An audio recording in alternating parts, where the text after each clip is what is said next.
Yes, sir. We're officially back at it. This is Boog Nice coming at you with the Marvel Legends Age of Apocalypse Sugarman Build-A-Figure review and wave overview.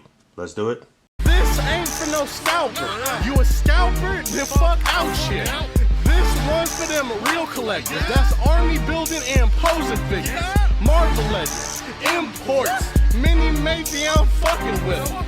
Hype beast, we know about you. Stay buying figs, don't know about it. So a pretty solid wave here from Hasbro. You're going to need all 7 figures to complete the Sugarman Build-A-Figure, who I think is a standout figure in the wave, or a standout Build-A-Figure overall. I'll get into that shortly. But as far as the regular figures in the wave, my top pick obviously is Dark Beast. And then I think Weapon X is probably next. Then maybe Sunfire, Morph, X-Man, Jean Grey, and Wild Child is my least favorite figure in the wave. But I do think that if you're invested into the AOA story, that this is an attractive wave for you. I did go back and read a bunch of the story, and you know what? I'm on board. I'd like to see quite a few more characters from this series. Cyclops, Havoc, Sinister.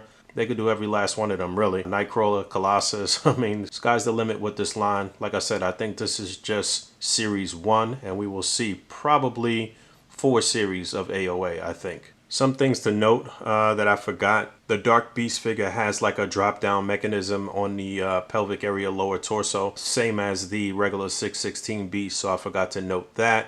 And I also made a mistake and said that he was a part of the Dark Avengers, and I meant to say Dark X-Men, and I did that like twice. But yeah, he was part of Norman Osborn's Dark X-Men. And somebody had a comment about Morph's Buck, and that the Spider-Man 2099 and Bullseye Buck were the same. And I don't know that that's true. I think there is some difference between the upper torso on each of those. Like I said, I think the Bullseye Buck is a little wider, but I mean, correct me if I'm wrong in the comments below. I see some people going out to try to grab the old Toy Biz, the old Toy Biz Giant Man series Weapon X, so they could get that burnt face head and try to swap it onto this body. So I see quite a few of those up on eBay. It should also be noted that because you can pull the hands off of Morph and you can pull the hands off of the Love Triangle 3-pack Cyclops, you can swap hands and you can change Morph's fist to Cyclops' visor hand and do something crazy with that. And you can give Cyclops 2 fists. When I did a size comparison with the old Toy Biz Giant Man series AOA Sabretooth, I forgot to mention that Legends have been trying to do AOA stuff for a long time. And if you remember back in those times, they had teased a little Wild Child and some Hydra like static figures and some different things that they were trying to do, but it just never came to fruition for them. And then, you know, Toy Biz went under.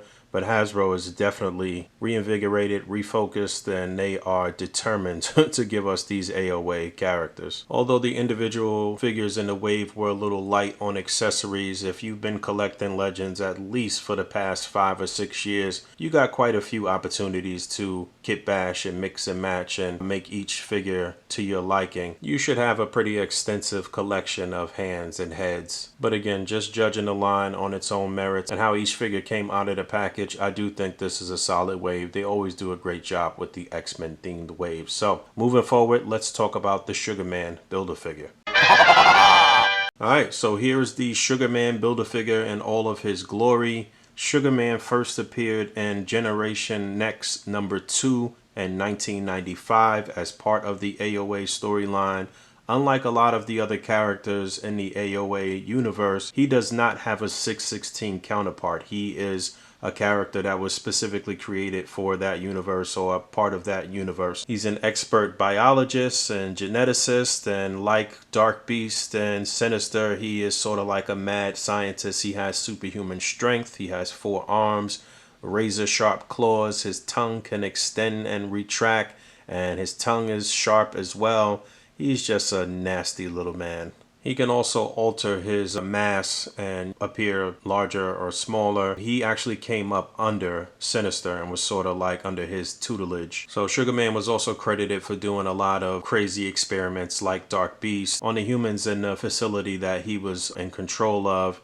and he did a lot of like crazy experiments and wild things to kids as well. So shout out to my man Michael Wisman who had put up this picture in the A.C.B.A. Facebook group last week. Ilyana Rasputin, Colossus's sister, was integral to the story and defeating Apocalypse, because Magneto at the time was looking for a mutant that had powers that allowed them to travel in time. So that's how Sugarman was kind of intertwined in the New Mutants in that group. So Magneto ended up sending the Generation Next team to rescue Ilyana Rasputin so he could use her to go back in time and set the timeline right before Professor X's death and stop Apocalypse in his reign of terror. Apocalypse had actually tried to kill, or he did, or he thought he killed all of the mutants that had that ability. They call it chrono variant powers. And yeah, so Sugarman was for certain a true villain in the AOA storyline. So I'm looking at what I believe to be mostly new parts here. Maybe these arms have been utilized for different bigger figures before, but obviously this entire torso, the head, the legs, the suspenders, all of this stuff is new. I think they did a really good job in terms of the deco and matching the deco to his comic book counterpart. You can see his eyebrows looking thick as hell. His hair, he's got the little horns. His lineup is looking better than everybody's lineup right now during the quarantine. I see a few little paint imperfections here on the back. I can see some red from here from his wife beater bleeding onto the skin.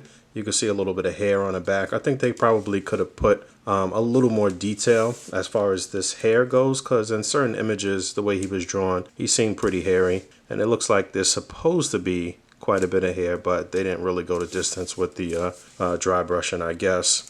The tongue looks great. I kind of wish that there was an option maybe to take the tongue off. You can see his little buttons here on the suspender, all the buckles.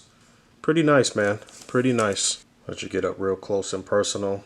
You can see the eyes and all of the little wrinkles and frown lines and what have you around his eyes. And you can see some little moles and boils and whatnot on him. And his teeth. They did a really good job with all of the detail here. And I think that, you know, any one of these customizers out here could definitely add a little more detail and really bring out this scope, but they did their damn thing. So, you know, Hasbro's not going to do anything or make anything new that they're not going to be able to get maximum usage out of. So I'm looking at this frame or this torso, and I just keep seeing MODOK. I just keep seeing MODOK, and I'm somehow doing a new MODOK off of the base of this Sugarman Build-A-Figure. But we'll see. What do you guys think? What can be done with what they have here, these parts? In terms of articulation, it's actually surprisingly decent, good. Each shoulder is on a ball joint, so you can spin that, do a full 360 if possible.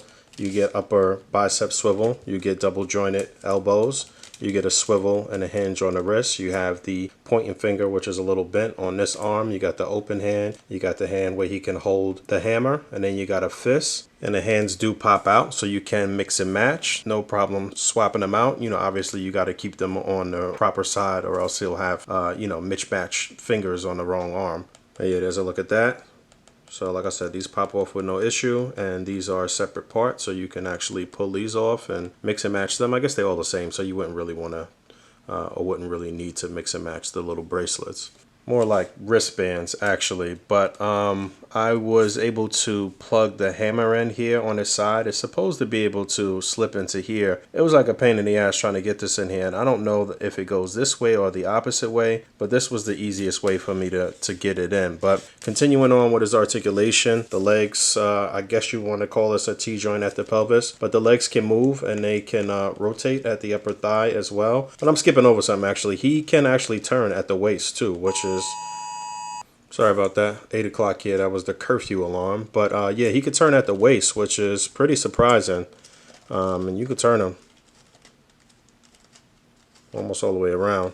But yeah, the legs move up, forward and back. You get an upper thigh swivel. You do get like a single jointed knee, but the knee rotates there as well on both sides. And you get a hinge and a deep pivot on the foot. So not bad articulation for a guy who has no real lower torso.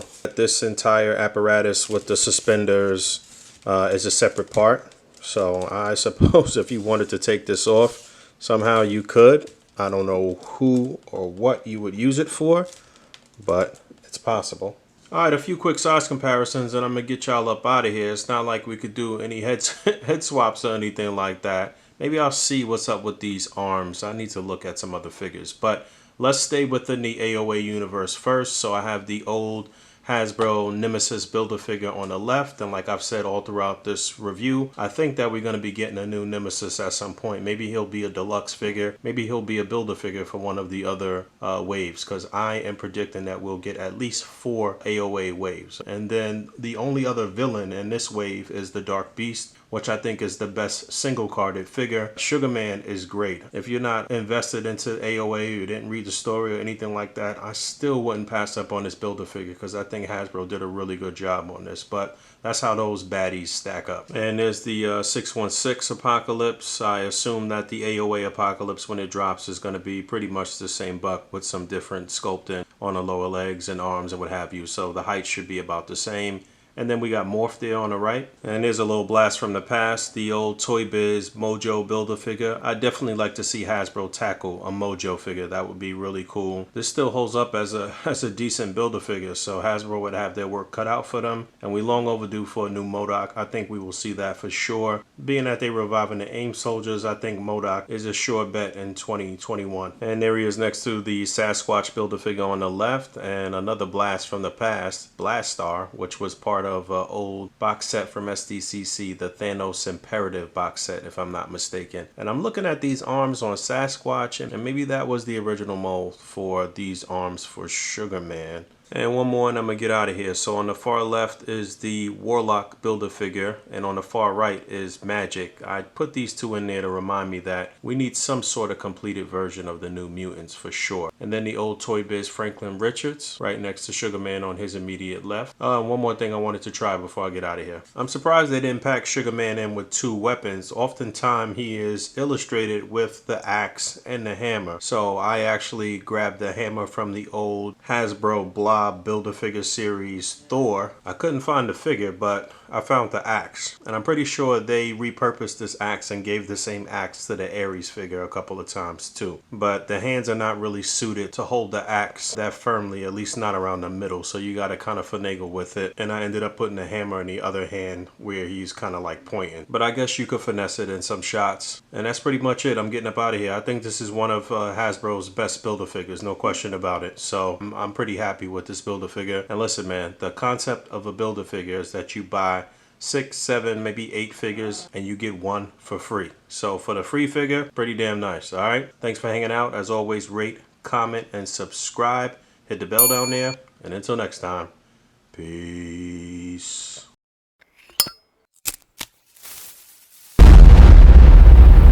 That's crispy.